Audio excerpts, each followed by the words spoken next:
Hello everyone. So, it's May. Already there, time is flying fast. So I did a quick 3-card reading here, and I pulled a Threads of Fate Ascendant Oracle card for you. Please take what resonates and leave the rest. So what I did here, I pulled these 2 cards first. So the first card was the Queen of Wands. This is where you are now. So those of you watching, I asked where you were in life, in general. So most of you are at the Queen of Wands stage. You're very independent, you're very creative. You're taking care of yourself right now. And so I asked where you want to be. I got the 10 of Disc. It's funny. So you see the Queen over here, she's queen, but she's lonely. The same purple hair too, look. So really what I got from this is that, and this is gender fluid, so it doesn't matter either way, but it's all energy, guys. The Queen of Wands wants her family. She wants a happy ending. She wants to be in a happy family. She wants children. I feel like this is you guys for sure. Majority of you watching, this is what you desire.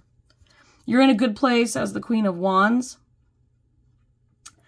But, she's alone. You're ruling alone. Like, you have everything that you need except for that one important thing that's missing. And that is the 10 of Discs or Pentacles. You're like, okay, well, I'm missing a spouse. You want a life partner, whether you want to get married or not. You're looking for that life partner, and then you might want to have kids or dogs or cats or whatever you want. But you're looking for that emotional completeness. You want to share a house with somebody and someone to come home to, and someone to take pictures with like this, like a family with the kid like yelling. Just those little things that make life. So the middle card, basically, I asked, what is it that you need to change in order to get there? And so I got the 3 of Swords. And so, superficially, and I say that lightly, because the 3 of Swords is always that card of heartbreak. It's like, no, like, you're alone. How does heartbreak going to get you here? It isn't that you're going to be heartbroken. It's just that you already went through this, and I get it. It's 2024, so for a lot of you, I don't know about you guys, but the dating scene, it's a shit show. I'm going to say it. It's a mess, and there's a lot of very selfish people. There's a lot of unhealed people out there. Some of us, and we can blame some of ourselves. We need to take accountability. Are we really ready to date? Because if we're not, pull out of it, get some therapy or counseling guidance or, whatever you need to do to heal and to work on yourself. That's going to be most important, because once you're healed, you'll be able to tell if there's some red flags, coming out of some of these people. And this is going to help you better discern whether you need to be talking or dating somebody that's like that. If they have too many red flags, or you can tell that it's not going to work out, you're going to be able to better tell, and quicker, might I add, that someone is not right for you. Because then it's easier to weed out what you don't want in your life. And then when you do find it, it's going to be completely refreshing for you. And it's going to be, this person in the 10 of Discs. But the 3 of Swords, you need to heal.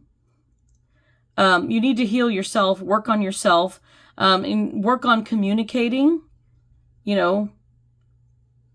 work on communicating. And then, that other sword out there is like getting out of the mindset of like everything is crap and dating is a shit show. The dating pool needs chlorine, and a lot of it. Because there is a lot of people out there selfish. There's a lot of people going around misleading, misguiding, hurting, and sometimes they're just using you because they just want to have a fun time, and they love the idea of dating and having fun, but they don't want to commit. And then they'll tell you what you want to hear to get you there, and then wonder why you're upset when you realize they don't mean it. And it can be frustrating, and we want to give up, and we're like, you know what, I'm done dating. I don't want to date anymore. And that's sad, because there are good people out there, men and women both. There are good ones out there, but they're all feeling the same way, and I think they're all withdrawing. So, if we all the good ones withdraw, and we let all the people that are doing this stuff do it to each other, who knows? Maybe it'll cancel out. I have no idea. But people are catching on. if you really want this, though, my Queen of Wands, you're going to have to do the work, not just on yourself, but it requires you to work on yourself, but you're going to have to put yourself out there. And see, there's two people here. And so I feel like you doing the work on yourself and you meeting somebody who's done the work with themselves, or they're in a good place, you're both in a stable place where you can properly communicate to each other.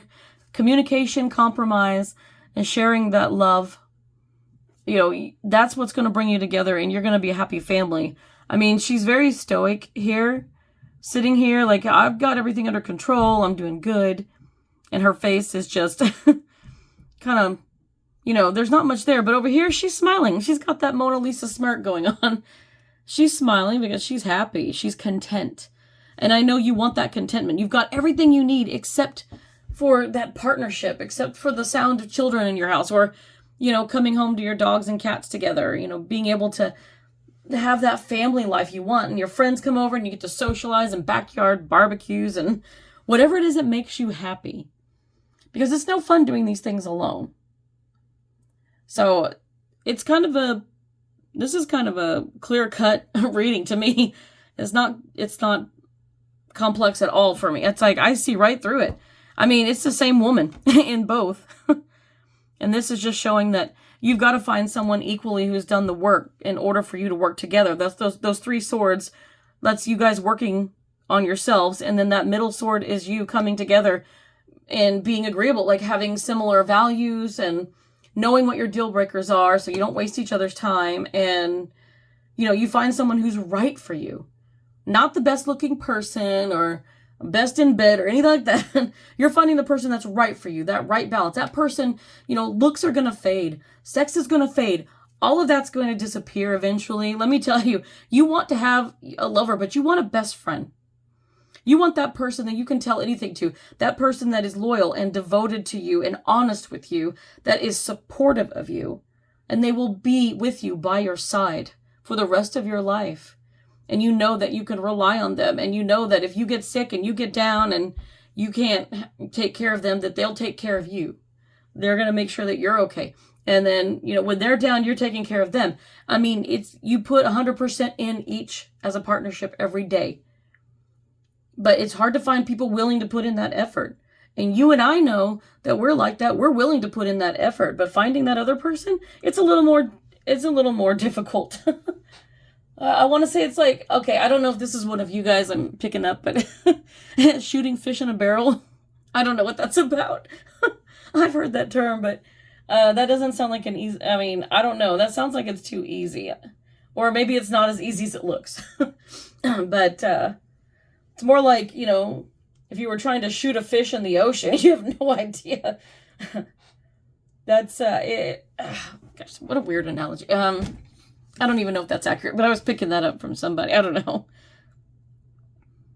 All I know is, make sure you do the work on yourself. If you have, great.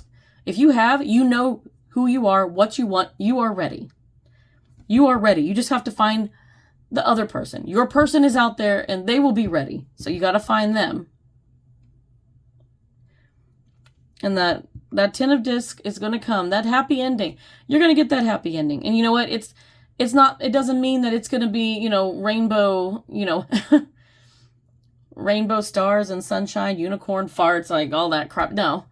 You're going to clash sometimes. You're going to disagree and you're going to have an argument. But if you've got the communication skills and you've worked on yourself, you're going to be healthy about it. You can have a healthy argument. People just need to know how. They need to know. And you always have to remember, once you're in that relationship, remember why you love that person. You've got to be able to accept them, for who they are. That is really weird. I was just noticing, the camera was doing a really weird thing there for a minute. And I'm like, what is that? Because I did that? Oh, no. I don't know. That was pretty bizarre. It was moving around. Strange. Anyway, sorry, that throws me off because I don't know when it does weird things like that. Paranormal. It's doing it again. Huh. I don't know. I usually just leave this thing alone. That is the weirdest thing I've ever seen. Okay, now it's creeping me out. But yeah, so, I mean, I will hope I explain this Three of Swords well enough. So, yeah, do the work. If you've done the work, then all you're doing is you're looking for those other two swords. You're looking for that other person that has done the healing work on themselves. And then this sword, yeah, you're looking for them to be that stable person. They have wonderful qualities. If they have a great personality, sense of humor, qualities, and they can communicate and compromise in a healthy manner. That's this main sword. And both of you need that. Both of you have to have that. It's a trifecta. If both of you are in a good place and you have healthy communication, I don't see how you can go wrong. You know, you find that person and then you just see, do you have the same ideals? You know, are you wanting the same things?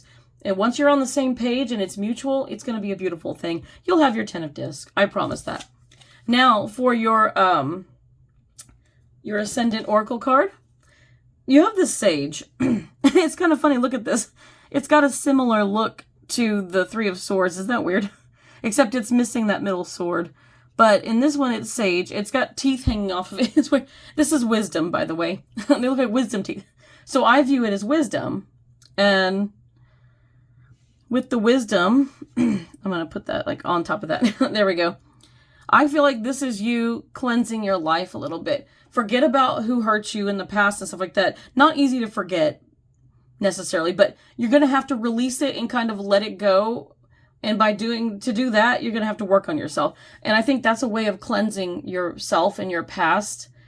And the wisdom teeth kind of represent that being wiser to the situation. Because once you're in a healthy place, mentally and emotionally, then you can wise up to some of these games that people play. You're going to realize you're wiser and you're not going to fall for that again. You're not going with those people that do that stuff to you anymore. You know, and the moon talks about, well, trust your intuition. When you meet the right person, you usually have a strong feeling about it. So trust that intuition that says, oh, this person right here, like get to know them, date them, spend time with them, you know, and hopefully it will be mutual. So trust in that. I hope this was helpful. Until next time, guys. Bye.